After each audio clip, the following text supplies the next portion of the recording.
আসসালামু আলাইকুম সুপ্রিয় দর্শক, আশা করি সকলেই বাবাহারা শিক্ষার্থী আনিসা তার মায়ের হঠাৎ স্ট্রোকের হওয়ার কারণে হাসপাতালে ভর্তি হওয়ায় পরীক্ষায় অংশ নিতে পারেনি। মাকে বাঁচাতে ছুটে গিয়েছিল সে। অবশেষে যখন পরীক্ষা কেন্দ্রে পৌঁছালো তখন অনেক দেরি হয়ে গেছে। ঠান্ডা গলায় তাকে জানিয়ে দেওয়া হলো, সময় তো শেষ, আপনি পরীক্ষা দিতে পারবেন না। আনিসার বুক ফাটা কান্না কেউ একজন ভিডিও করে সোশ্যাল মিডিয়ায় ছেড়ে দেয়, যা মুহূর্তেই ভাইরাল হয়ে যায়। দেশ জুড়ে আলোড়ন সৃষ্টি হয় আর প্রশাসনও নড়ে চড়ে বসে।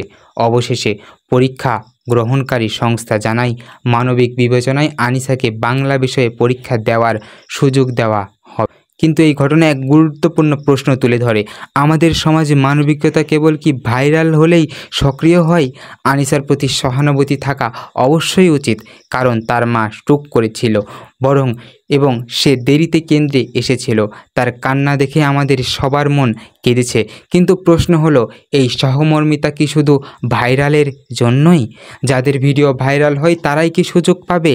তাহলে বাকি শত শত শিক্ষার্থী যারা প্রতিদিন বিভিন্ন কারণে দেরি করে আসে তাদের কি হবে? তাদের কান্না কেউ দেখে না, তাদের জন্য মন্ত্রণালয়ও নড়ে না। তাদের দোষ কি? কেউ হয়তো হঠাৎ অসুস্থ হয়ে পড়েছিল, কেউ মাকে হাসপাতালে নিয়ে গিয়েছিল, কারো বাস আসেনি, কারো এলাকায় ধর্মঘট হয়েছিল, কিন্তু তারা তো ভাইরাল হয়নি বলে তাদের খবর নাই, জানতেও না চায়নি। তাদের জীবনে কি চুপচাপ থেমে আছে? এটাই কি ন্যায় বিচার? একজন শিক্ষার্থী যদি কাঁদে কিন্তু তার ভিডিও না ছড়ায়, তাহলে কি তার কান্না অকার্যকর হয়ে যায়? কি ভয়ঙ্কর আমাদের সমাজ তৈরি করেছে! আমরা শুধু ভাইরাল হলেই নীতি নির্ধারকরা নড়ে চড়ে বসি। তাহলে আমাদের শিক্ষা ব্যবস্থা কি ভিডিও নির্ভর সহানুভূতি ব্যবস্থাপনা হয়ে গেছে? মানবিক ব্যতিক্রম অবশ্যই দরকার, কিন্তু সেটা সবার জন্য হওয়া উচিত, শুধু ভাইরাল হওয়া শিক্ষার্থীদের জন্য নয়। আনিসা সুযোগ পেয়েছে, এটা ভালো কথা, কিন্তু তার মতো আরও শত শত আনিসা যারা প্রতিদিন হারিয়ে যাচ্ছে আমাদের প্রতিটি রাষ্ট্রে, তাদের প্রতিও তো রাষ্ট্রের দায় আছে, তাই না? এই একতরফা যান্ত্রিক নিয়ম একটি নতুন প্রজন্মের সম্ভাবনাকে গলা টিপে হত্যা করে। শিক্ষা ব্যবস্থা সুশৃঙ্খল হবে, এটাই কাম্য, কিন্তু মানবতার চোখ বন্ধ করে নয়। একজন শিক্ষার্থী 2 বছর ধরে দিনরাত কষ্ট করে রাত জাগে পড়াশোনা করে, খেয়ে না খেয়ে প্রাইভেট টিউশনে চাই শুধু একটা পরীক্ষার জন্য। আর সেই শিক্ষার্থী যদি শেষ মুহূর্তে এমন কোনো কারণে দেরি করে ফেলে যা তার নিয়ন্ত্রণে না, যেমন মা অসুস্থ, রাস্তায় জ্যাম বা বাস আসেনি, তাহলে কি তার সব শেষ? একটি দেরির জন্য পুরো জীবন নষ্ট হয়ে যাবে? এটাই কি ছিল ন্যায় বিচার? না, এটা বরং অন্যায়, নিষ্ঠুরতা। আর এটা কোনো নিয়ম নয়। অনেকে বলেন নিয়ম তো সবার জন্য এক হওয়া উচিত। হ্যাঁ, কথা অবশ্যই ঠিক, কিন্তু যদি নিয়ম মানুষের বিপদে আপদের কথা না ভাবা হয়, তাহলে সেটার সাহায্য নয়, বরং মানুষকে কষ্ট দেওয়ার একটা উপায় হয়ে দাঁড়ায়। প্রশ্ন হলো, কেউ যদি পরীক্ষায় প্রবেশপত্র আর রোল নম্বর হাতে নিয়ে কেন্দ্রে আসে এবং দেরিতে পৌঁছানো যদি সত্যিই কোনো বড় কারণ হয়, তাহলে তাকে পরীক্ষা দিতে না দিয়ে বাইরে রেখে দেওয়াটা কি ঠিক?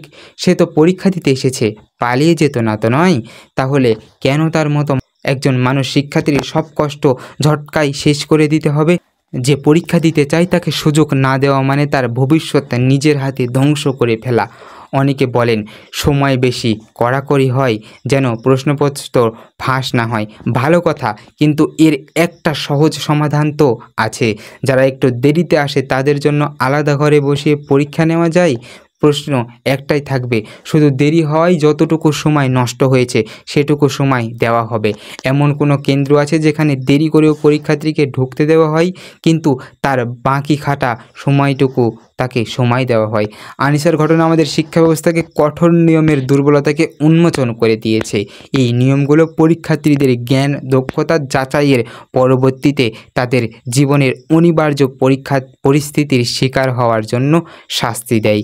সময় এসেছে আমাদের শিক্ষা ব্যবস্থাকে আরও মানবিক, আরও নমনীয় করার।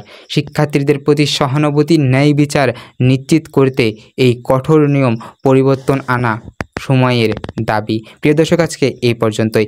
দেখা হবে আপনাদের সাথে নতুন আরও একটি ভিডিওতে, আরও একটি নতুন তথ্য নিয়ে। ততক্ষণ পর্যন্ত আপনারা সকলে ভালো এবং সুস্থ থাকবেন। আজকে এখানে বিদায় নিচ্ছি।